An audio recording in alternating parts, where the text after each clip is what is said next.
លោកកៅអោលោកកៅគួរនឹងហើយគិតអង្ចារូកាយនៃអាត្មាគ្មានអ្នកណានឹងថិតថេរទង់បី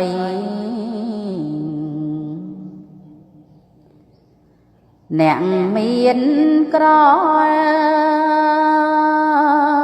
អាក្រក់ល្អ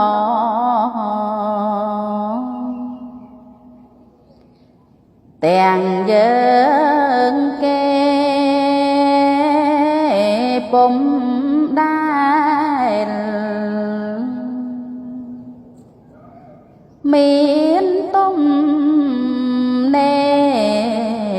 សល់អំពី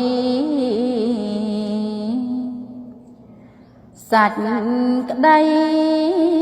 ស្លាប់បើជាអ្នកឯណាខំរាំងសា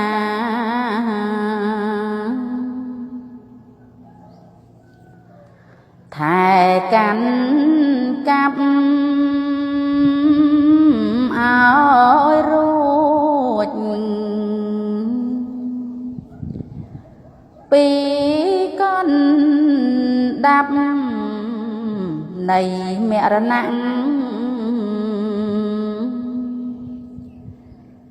សង្គ្រាមធំ